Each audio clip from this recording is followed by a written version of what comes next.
우리에게 정말 중요한 것은 어, 아는 겁니다. 아는 것. 우리가 뭘 하더라도 알아야 하지 않습니까? 모르면 할 수가 없잖아요. 우리에게 정말 중요한 것은 아는 겁니다. 이걸 보고 우리는 지식이라고 합니다. 어, 아는 것이 아는 것을 지식이라고 합니다. 지식이 없으면 삶의 현장에서 조금 어렵게 살 수가 있습니다. 그러나 아는 사람은요, 조금 더 풍요롭게 살 수 있습니다. 이걸 지식이라고 합니다. 중요한 것은요, 아는데, 알긴 아는데, 선택이 안 되면 또 안 되는 겁니다. 선택이 되어져야 되잖아요. 아는 만큼 선택을 잘할 수 있고, 선택한 만큼 열매가 나오게 되어 있습니다. 그런데 알고는 있는데, 다른 것을 선택을 합니다. 그러면 그 다른 것을 선택한 그 선택 때문에 결과가 나와요. 그렇지 않습니까? 정상적인 선택을 했다면 정상적인 열매가 나오는데 비정상적인 선택을 했다면 비정상적인 열매가 나오게 되어지는 겁니다. 근데 우리는요, 알고 있어. 아는데 왜 그래? 그렇게 말하잖아요. 그런데 중요한 것은 그 아는 것을 선택을 하느냐, 아는 것을 선택을 하지 않느냐, 이게 이제 중요한 거거든요. 아는 것도 중요한데 선택이 중요하다는 거예요.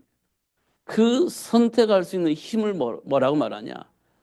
지혜라고 합니다. 그게 분별할 수 있는 지혜입니다. 분별할 수 있는 힘이에요. 그게 지혜예요. 아는 것을 선택할 수 있다. 그게 지혜로운 선택이에요. 아는데 다른 것을 선택을 했다. 그럼 지혜롭지 못한 거죠. 그러면 지금 우리 삶 속에서 지혜롭게 사느냐 나는? 아니면 지혜롭지 못하게 사느냐? 이건 들어 우리가 알 수 있죠. 알고 있는데 내가 선택을 어떻게 하느냐에 따라서 내가 지혜롭게 살고 있구나. 나는 지혜롭게 살지 못하고 있는데 이런 것들을 확인할 수 있죠. 자, 아담과 하와가 선악과를 먹었어요. 지혜롭을까요? 안 지혜로울까요? 안 지혜로운 거예요. 왜냐? 분명히 하나님께서 말씀하셨거든요. 먹지 마. 먹으면 죽어. 이렇게 얘기를 했잖아요. 알았어요. 아담과 하와가. 그런데 그걸 선택하지 못한 거예요. 지혜롭지 못한 거죠. 지혜로웠다면 어떤 선택을 했겠습니까? 안 먹는 선택을 했겠죠. 그 결과는 어땠습니까? 지럽지 못한 선택을 했던 아담과 하와는요, 영원한 저주를 받아주는 그런 시작이 되어진 겁니다. 인류를 저주 가운데 빠뜨리는 그 시작이 되어진 거예요. 그 한 번의 잘못된 선택으로. 그걸 보고 우리는 원죄 이렇게 얘기를 하는 겁니다.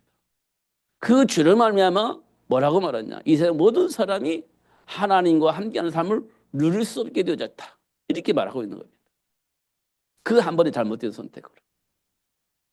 그걸 보고 우리는 지럽지 못한 선택 이렇게 얘기를 하는 겁니다. 그런데요, 이것이 부모에게 와요. 그래서 부모가 어떤 선택을 하느냐 따라서 천대까지 복을 받고 어떤 선택을 하느냐에 따라서 3세까지 저주를 받는 그런 삶이 시작되어집니다. 부모로부터 그게 시작되는 거예요. 하나님 그렇게 말씀하셨어요. 우상을 숭배하면 3, 4대가 망하는 겁니다. 그러나 하나님과 함께한 삶을 살면 천대까지 복을 받아요. 이게 하나님 우리에게 주신 축복입니다. 이거 우리 다 알고 있죠. 배웠으니까. 그러면 삶 속에서 나는 어떤 선택을 하느냐? 하나님 편에서 선택을 하느냐? 아니면 육신적인 선택을 하느냐? 따라서 달라지는 겁니다. 육신적인 선택은 하나님을 떠나서 우상 숭배한다는 뜻이에요. 육신적인 그것을 도모하기 위해서 하나님과 상관없는 삶을 산다는 거예요. 그럼 어떤 일이 벌어졌냐? 후손 3세가 망해요. 그 성경에 기록되어 있기 우리 다 알고 있는 얘기. 그러나 하나님과 함께하면 초대까지 복을 받아요. 성경에 나와 있는 겁니다.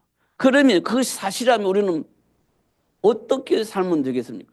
하나님과 함께 살면 되는 거예요. 그 우리 자식들 천대까지 복을 받는다니까요. 근데 그 사실을 안 믿으면 어떻게 할까요?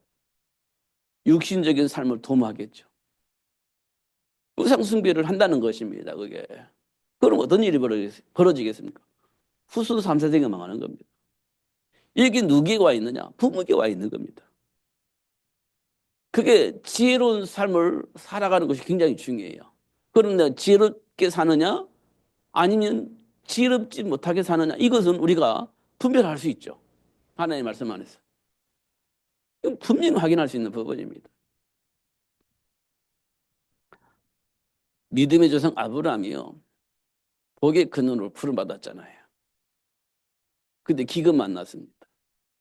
그때 아브라함은 어떤 선택을 했을까요? 잘못된 선택을 했잖아요. 지혜롭지 못한 선택을 했지 않습니까? 그럼 어떻게 되고요? 하나님이 원하는 일을 할 수가 없는 상황에 빠지는 겁니다. 물론 하나님의 은혜로 그 수렁에서 빠져나와서 하나님이 준비한 복을 누릴 수 있는 축복을 받았긴 받았습니다. 그런데 기근 만났을 때의 아브라함의 선택은요, 와, 정말 위기 선택이었습니다. 하나님이 간섭하셔서 거기서 빠져나오지 못하게 건져내 주지 않았다면, 구원해 주지 않았다면 최악의 상황을 맞이할 수 있는 그런 상황이 된 겁니다. 우리 잘 알고 있잖아요. 근데 우리는요, 그거를요, 그냥 넘어가요. 최악의 상황인데도 불구하고 그냥 우리 그냥 눈 감고 넘어가는 겁니다. 왜 넘어가냐? 아브라함이 복 받았어. 음, 복의 근원이 됐어. 음, 이삭이 복 받았어. 우리 이것만 보잖아요. 그런데 기근 만났을 때 아브라함의 선택은요, 최악의 선택을 한 거거든요. 어, 복의 근원이 아니라 복의 근원에 복을 받을 수 없는 상황을 만들어버린 겁니다.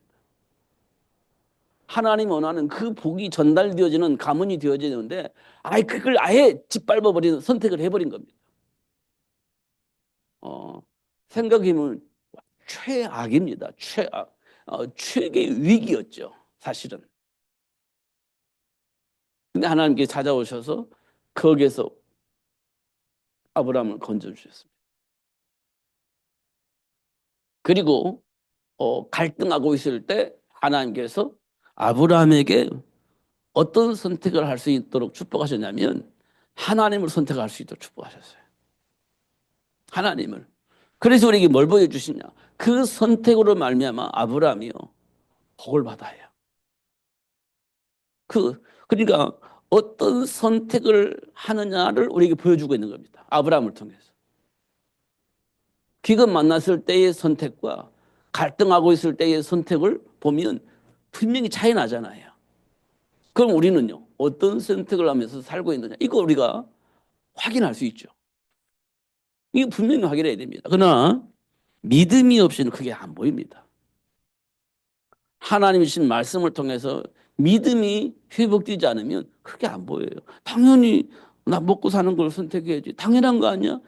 우리가 이 말을 듣고도 항상 그 편에 서 있는 겁니다. 위기 만나면 극복하기 위해서 베드로처럼 예수님을 배신할 수도 있고 아브라함처럼 살기 위해서 가나안 땅을 서서 애굽으로 갈 수도 있고 그렇게 된 겁니다. 당연한 거 아니야? 우리는 그렇게 생각하고 살고 있는 겁니다. 지금 여전히. 그러면 지혜로운 삶을 사실은 살 수가 없죠. 지혜로운 삶을 살 수가 없는 겁니다. 이런 것도 우리가 확인할 수가 있습니다. 그러니까요, 우리가 하나님 앞에서 나를 볼 수 있느냐? 하나님 앞에서 지금 삶의 문화를 볼 수 있느냐? 하나님 앞에서 지금 삶의 현장에 이르고 있는 삶의 문화의 흐름을 볼 수 있느냐? 이게 굉장히 중요한 겁니다. 이게 안 보여지면 하나님 주신 언약이 답이 되지 않습니다. 이게 보여져야 하나님의 말씀이 답이 되는 겁니다. 그래 말이야. 예수님이 십자가에 막 죽으셨지. 맞아. 그게 답이 되어져야 되는 거예요. 그래 맞아. 하나님께서 사단의 머리를 상하게 할 여자의 후손을 보내주시겠다 약속했지. 맞아. 그게 내 인생의 답이었어. 이렇게 나와야 되는 거예요. 그런데 삶의 현장에서 그러고 있는 사단의 일을 못 보면 여자의 후손, 그게 나와 무슨 상관이 있습니까? 지금 나의 삶 속에서 선택할 때 그게 무슨 나와 상관이 있습니까? 이렇게 우리가 생각을 하는 거예요.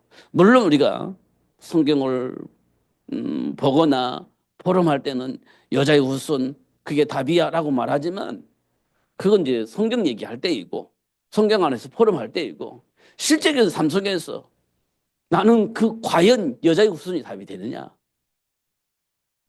진짜 답이 되느냐? 답이 된다고 하고 답을 쓰라고 하니까 되는 것처럼 답을 쓰려고 노력을 하는 거냐? 아니면 진짜로 답이 됐느냐? 이거 우리가 점검을 해야 됩니다. 그러니까 예수님이 십자가에 박혀 죽으시고 부활하셔서 제자들과 40일 동안 있었잖아요. 그러면서 하나님 나라 일을 말씀을 하셨는데 하나님 나라 말씀을 하셨는데 그 제자들 가운데 아직도 의심하는 자들이 있더라. 이렇게 되어 있습니다. 분명히 말하셔서 40일 동안 하나님 나라의 일을 말씀을 하고 있는데 그 가운데 아직도 의심하는 사람들이 있더라. 그랬습니다. 그런 것을 예수님이 보셨습니다. 그러면서 하신 말씀이 사도행전 1장 8절이에요. 오직 성령이 너에게 임하시면 너희가 권능을 받고 예루살렘과 온 유대와 사마리아와 땅 끝까지 이르러 내 증인이 되리라. 아직도 의심하고 있는데 예수님은 그렇지 뭐 그럴 수도 있지 이렇게 이제 보신 것 같아요. 그런데 성령이 너에게 임하면 그 아직도 의심한 자들에게 성령이 역사하시면 그때 비로소 예루살렘이 어떤 환경이 있는지 유대 사람들이 어떤 환경 속에 살고 있는지 어떤 배경 속에 살고 있는지 사마리아와 땅끝까지 땅끝에 있는 모든 사람이 어떤 배경 속에서 살고 있는지 그게 보일 것이라는 겁니다. 사단의 지배 속에 있는 뭐 고생하게 뭐 예루살렘에서 막 고생하게 신앙생활을 하고 있는 그 사람들의 배경 바리새 세상 속에 있는 유대인들 버림받았다고 생각하고 있는 사마리아인들 아니 이 땅의 모든 사람들이 가지고 있는 삶의 배경을 보게 될 것이다. 그러면 그 사람들의 배경의 역사는 그 사단의 일을 멸하신 예수가 그 모든 사람들의 문제를 배경을 해결해 주시고 해방시켜 준다는 사실을 보게 될 것이다. 그럼 예수를 말하는 거 위에는 뭐 할 얘기 없잖아요. 그 문제를 해결할 수 있는 유일한 길은 예수밖에 없으니까. 그래서 사도행전 1장 8절에 오직 성령이 너에게 임하시면 이렇게 되어 있는 겁니다. 예루살렘에서도 유대에서도 사마리아에서도 땅끝에 있는 모든 사람에게도 그리스도가 답이 되어지기 때문에 그리스도를 말할 수밖에 없는 일이 벌어지게 될 것이다. 그렇게 되어지도록 내가 너희들에게 역사할 것이고 축복할 것이다. 이렇게 말씀을 하고 있는 겁니다. 여러분 이거 보여줘야 돼요.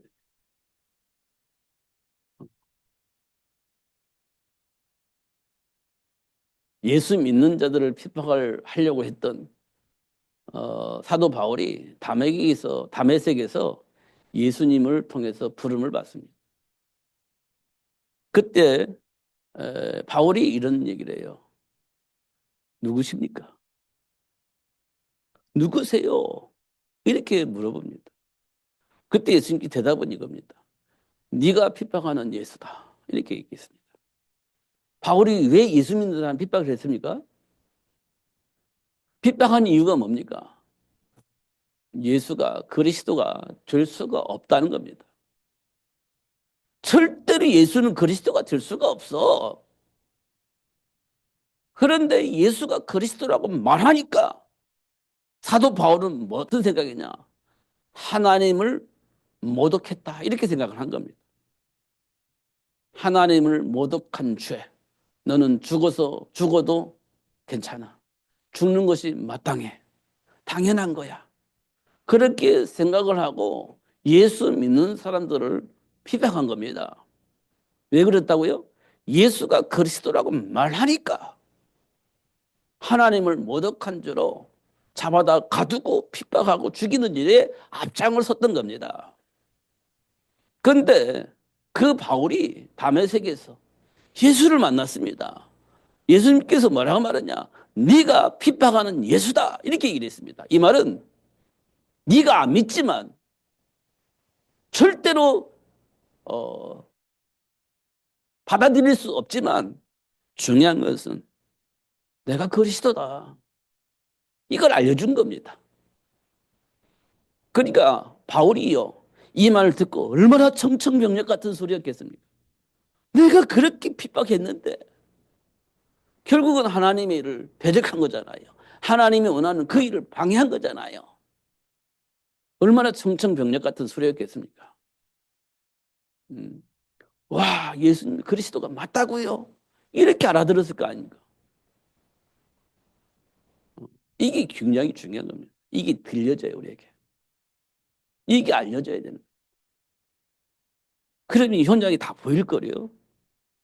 아, 지금 내가 바리새인으로 살았는데 그럼 바리새의 교육이 지금 어떻다는 거예요? 하나님의 계획과 전혀 상관이 없는 거잖아요.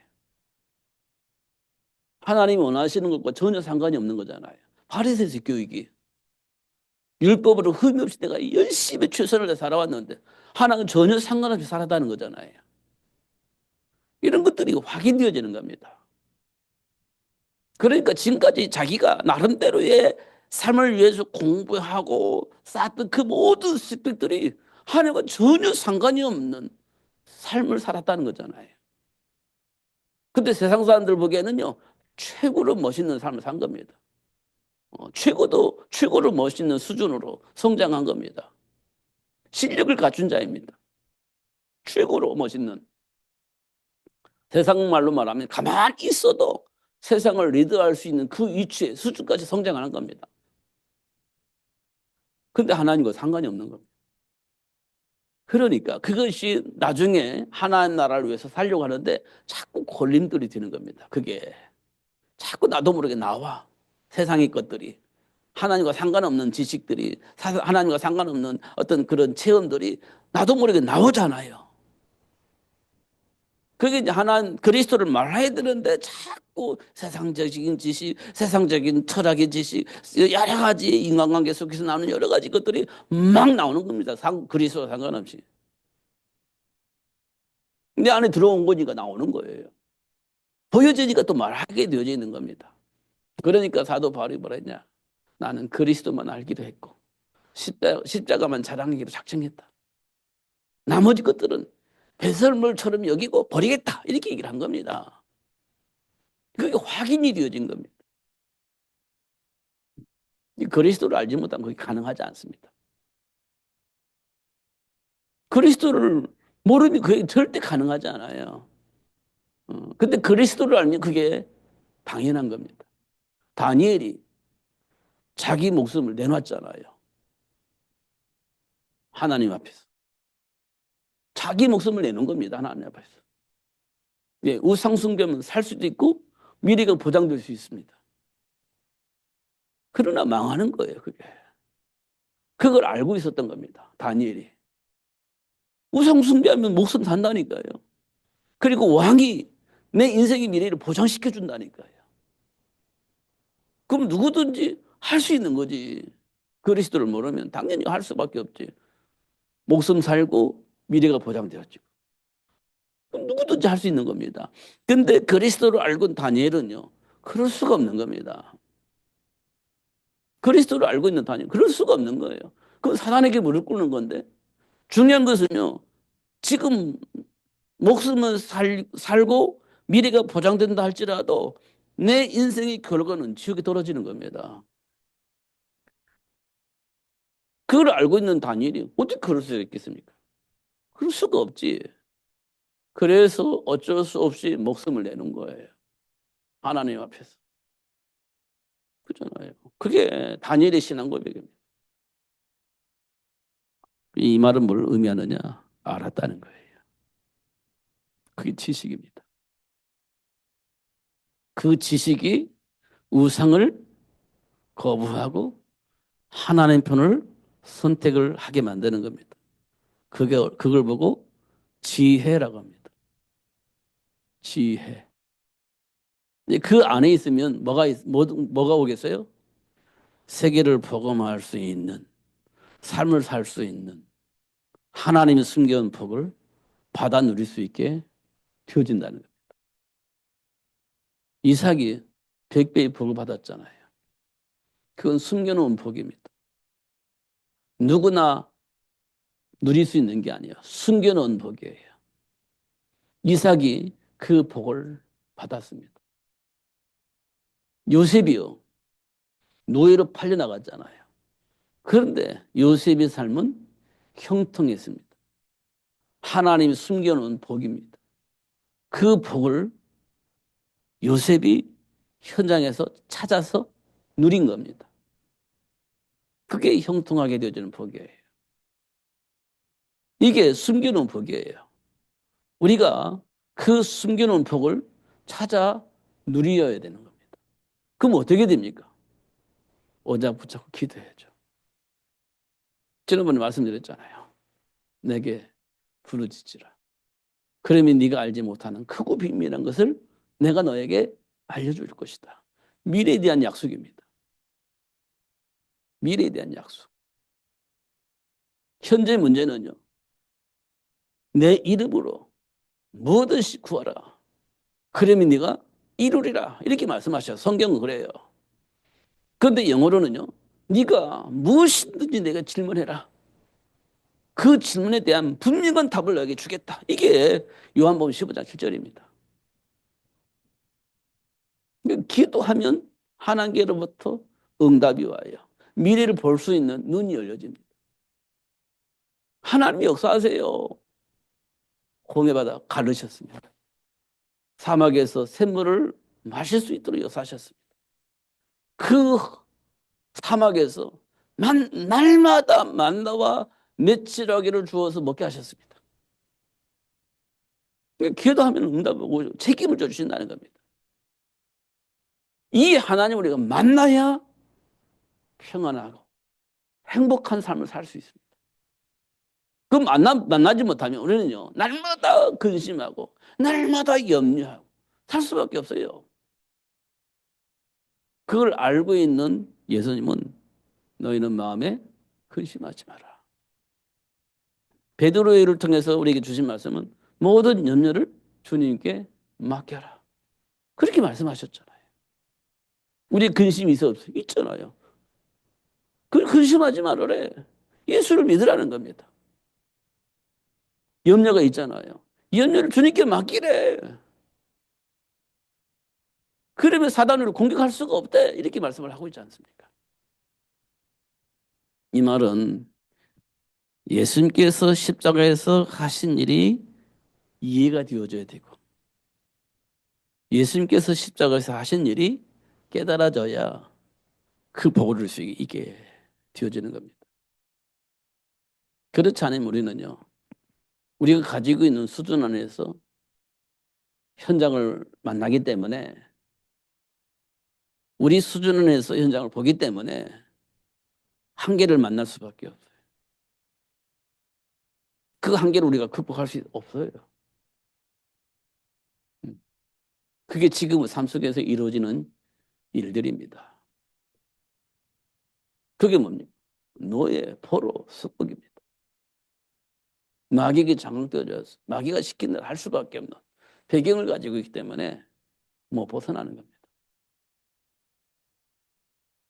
이 우리 삶 속에서 일어난 일들이에요. 오늘 본문은 그 내용입니다. 우리에게 주어진 축복과 우리가 만난 현실, 그 속에서 우리가 어떤 고생을 하며 사는지, 왜 그런 고생을 하면서 살 수밖에 없는지 이 내용을 기록해 놓은 겁니다. 그리고 나서 상관없이 하나님의 배경을 누릴 수 있는 축복의 비밀을 우리에게 말씀해 주고 있습니다. 그게 뭐냐? 가죽 옷을 지어 입히셨다 했습니다. 이 말은 희생제물의 피가 있는 거예요. 동물이 죽임을 당하는 겁니다. 그게 가죽 옷이 나오잖아요. 그 옷으로 우리의 필요한 것들을 채워주시는 겁니다. 그게 그 가죽 옷이에요. 하나님이 지어주신 가죽. 무화과 나무 잎을 엮어서 치마를 입은 것은 이것은 내 인생의 문제를 해결할 수가 없어요. 되어진 것처럼 보이지만 해결이 안 돼요. 근데 가죽 옷을 지어 피신 겁니다. 나로 인하여, 나를 위해서 그 어떤 짐승이 희생이 되는 거예요. 죽임을 당하는 겁니다. 그래서 가죽 옷을 지어 입을 수가 있죠. 이런 것도 우리가 확인할 수 있습니다. 그러니까 지금 우리가 살고 있는 가장 중요한 현장이 뭐냐? 가정 시스템입니다. 가정이에요. 여기에서 핵심적인 사람이 누구냐? 부모입니다. 부모이죠. 그리고 나서 부모에게 맡겨진 일이 뭐냐? 렘넌트 준비하는 겁니다. 렘넌트 준비하는 거예요. 이게 하나님이 만든 가정 시스템의 이유입니다. 그러니까 부모가 준비되어져야 하나님이 원하시는 세계를 복음화할 수 있는 렘넌트가 준비되어지는 거예요. 부모가 준비 안 되면 안 되는 겁니다. 절대 될 수가 없어요. 그래서 하나님은 부모를 준비하고 준비된 부모를 통해서 세계를 살릴 수 있는 렘넌트를 준비할 수 있도록 그렇게 역사를 하십니다. 이게 우리 굉장히 중요해요. 실제적으로. 그러니요. 중요한 것은 현실이잖아요. 현실. 지금 살고 있는 현실. 이 현실에 배우는 뭐가 있습니까? 에베소서 2장 2절이에요. 세상 문화입니다. 세상 풍조. 여기는 악한 영이 있죠. 현실은 이게 지배하고 있어요. 세상 문화. 풍조를 만든 사단. 이게 지금 우리 현실을 지배하고 있는 겁니다. 지금 이러면 안 느껴지잖아요. 안 느껴지지 않습니까? 자, 우리가 잘 알고 있는 가인과 아벨 사건을 보세요. 이 현장에 누가 있습니까? 이게 있습니다. 세상 풍조. 이 배후에 악한 영이 있습니다. 그래서 가인은 예배도 실패하고 그잖아요. 성공했지만 자기 안에 있는 상처를 극복할 수가 없었어요. 예배 실패하고 상처로 인하여서 삶을 누리지 못했습니다. 모든 걸 다 가지고 있었지만 누리지 못했어요. 결국은 가인은 아벨을 살해하게 되집니다. 이 배후에 누가 있습니까? 가인 나쁜 놈. 응답도 못 받고 동생도 죽이고 나쁜 놈. 우리가 그렇게 볼 수가 있죠. 현실적으로 보면. 그러나 그 배후에는 악한 영이 있었다는 겁니다. 그런 삶의 문화를 만들어 놓은 그리고 그 문화 속에서 역사는 사탄에게 장악되어져 있는 거지. 누가? 가인이. 이런 건 눈에 보는 거예요. 지금 삶 속에 흐르고 있는 거 우리가 확인을 해야 됩니다. 자, 우리가 가만히 봐보세요. 창세기 6장에 네피림 문화가 있습니다. 거기에 노아가 방주를 만들었죠.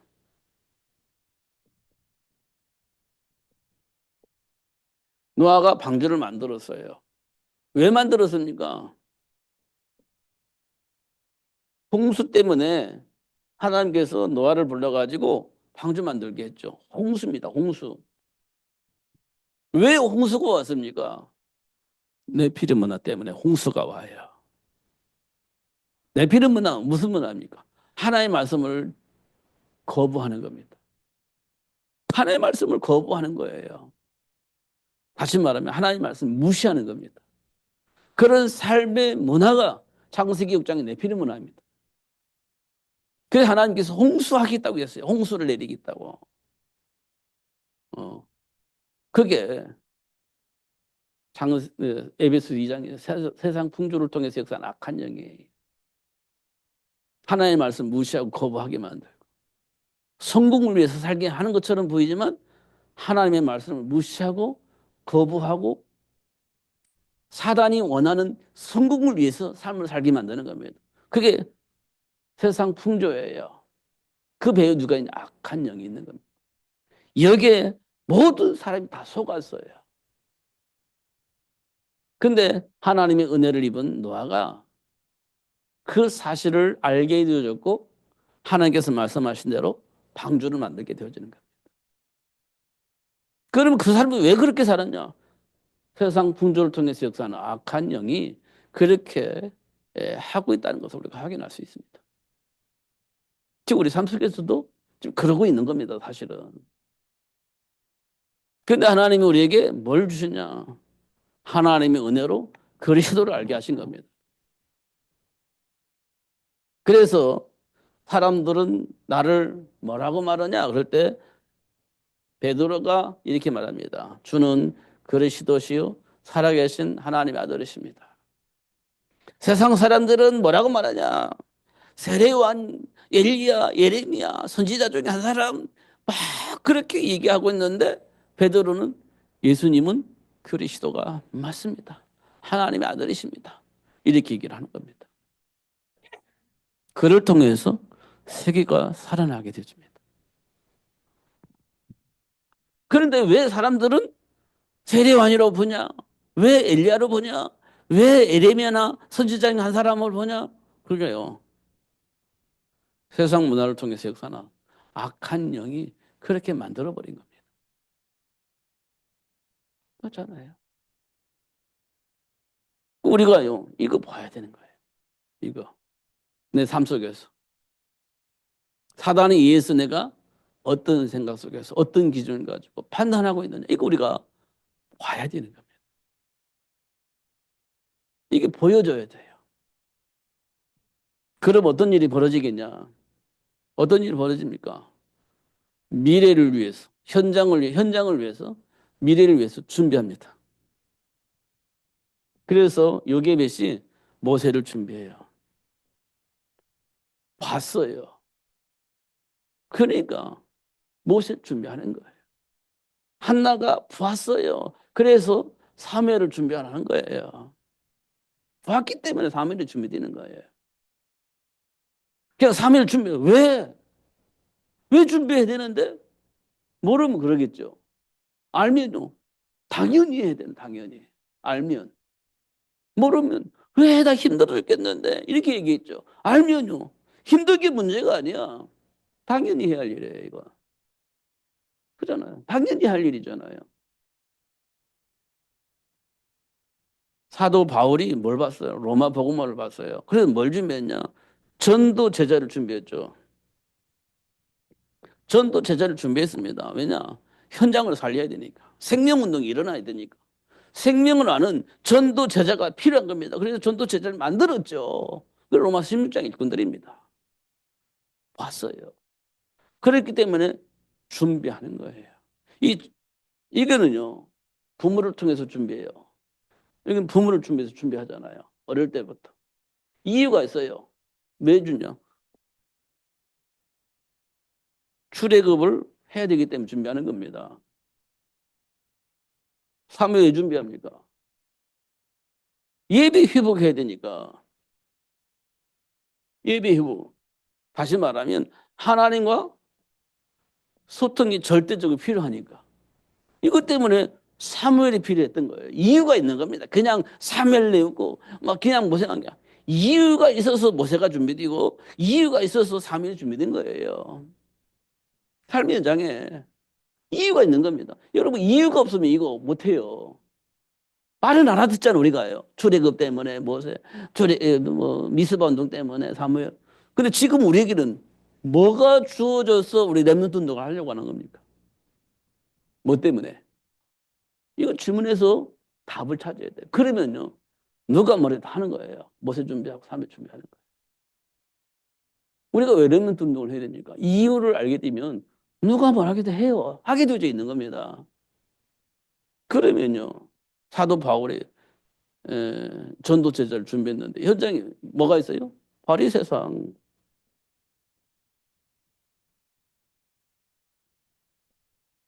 다시 말하면 바리새상은 철학에서 나온 겁니다. 철학에서 로마 철학에서 여기서 나왔어요. 근데 결국은 현장이 바리새사랑 장악되어 있어요. 철학으로 장악되어 있습니다. 이 생명운동이 일어날 수 없는 상황이 생긴 겁니다. 이걸 본 바울이 뭐 했니? 생명운동할 수 있는 전도 제자 준비해야 된다. 이게 준비한 거예요. 이거는 꼭 해야 되는 거냐? 라고 물어보면 당연히 해야 되는 겁니다. 현장을 보니까 이렇게 우리가 확인할 수 있죠. 그러면요, 준비가 되는 거예요. 준비해야 되는 거예요. 그게 현실입니다. 현실을 보면 되는 거예요.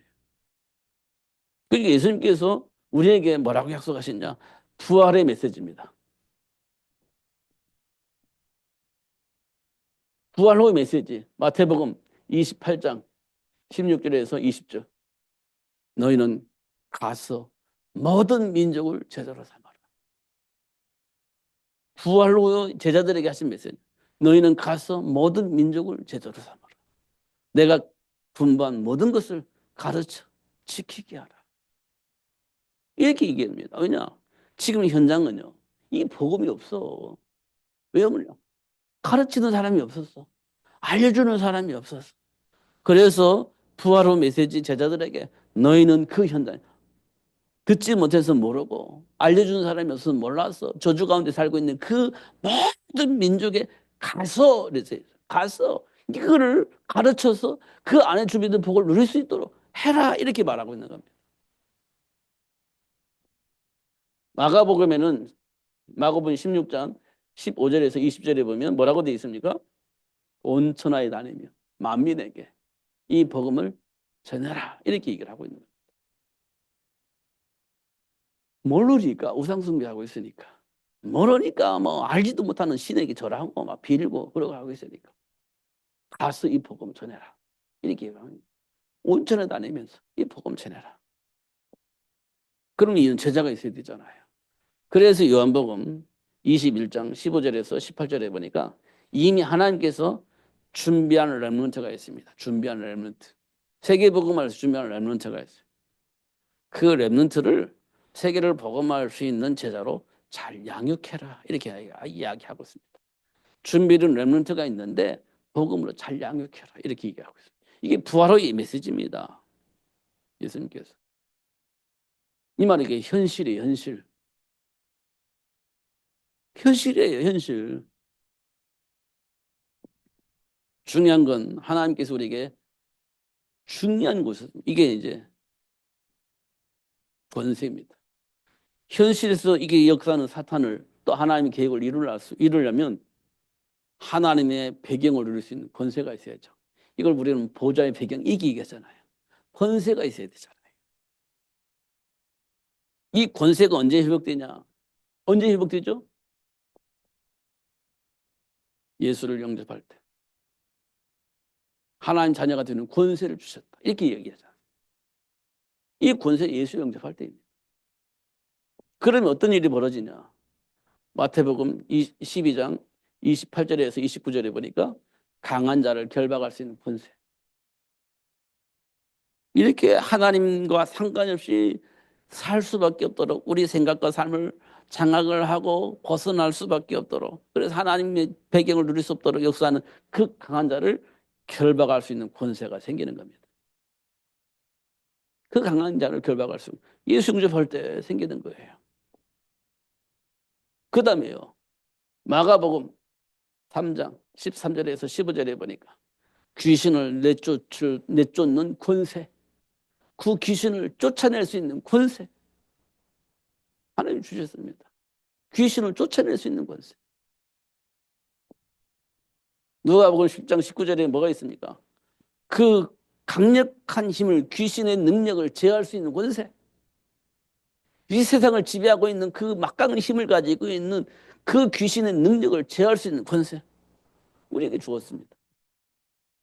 그래서 어떻게 하나님 나라하고 회복할 수 있는 복을 누릴 수 있도록 하나님께서 하신 겁니다.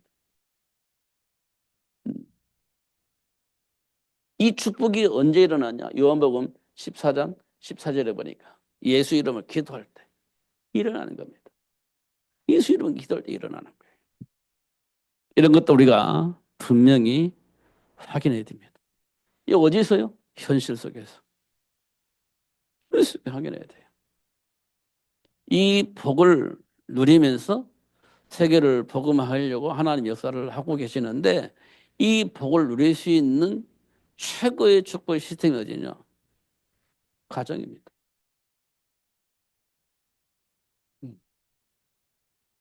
지금 여러분 준비 안 됐기 때문에 힘들잖아요. 준비 안 됐기 때문에 이 복을 누릴 수가 없어서 힘들잖아요. 근데 힘든 이유가 뭡니까? 이걸 놓친 거예요. 그럼 뭐가 들어와 있습니까? 사단이 만들어온 그 문화 속에 우리가 체질되어져 있는 겁니다. 그래서 뭐가 생겨요? 염려가 생기고 걱정이 생기고 그리고 두려움이 생기고 그런 겁니다. 그러니까 자꾸 우리는 어떻게 해요? 이 축복의 시스템으로 들어가기보다는 사단에 의해서 만들어진 문제 해결하는 그 축복, 그 현장 속으로 들어가는 거예요. 하나님 준비한 복을 누리기보다는 사단이 만드는 문제 해결책으로 들어가는 겁니다. 그게 저주와 재앙 속으로 들어가는 거다, 사실은. 하나님을 떠나는 거니까. 그게 우리 지금 삶 속에 체질로 드러나는 겁니다. 체질로 드러난 거예요. 왜 드러나게 하셨냐? 하나님이 준비한 가정의 축복의 시스템을 보게 하시려고. 그리고 그 복을 누리게 하시려고. 그래서 어떻게 하려고요? 한나가 사무엘을 만들듯이 요게벳이 모세를 준비하듯이 준비할 수 있도록 하기 위해서 그렇게 드러내 주신 거예요. 맞잖아요. 어, 확인해야 됩니다. 진짜 확인해야 돼요. 이제는요, 갈등하고 막 방황하고 그럴 시간표가 없어요. 지금 볼 때는. 이거 해야지 시간표가 왔거든요. 어, 그래도 그렇지. 이 절대 그런 말 하면 안 돼, 이제는. 하나님 언약 잡으셔야 돼. 진짜로. 그거 답이 없어요. 아무리 합리적으로, 뭐, 이론적으로, 체험적으로. 절대 그건요, 속임수입니다. 언약 잡으셔야 돼. 하나님은 언약을 주신 이유는요, 보장한 거예요. 우리가 막 해서 쟁취하는 게 아니고 보장되어 있는 겁니다, 언약은.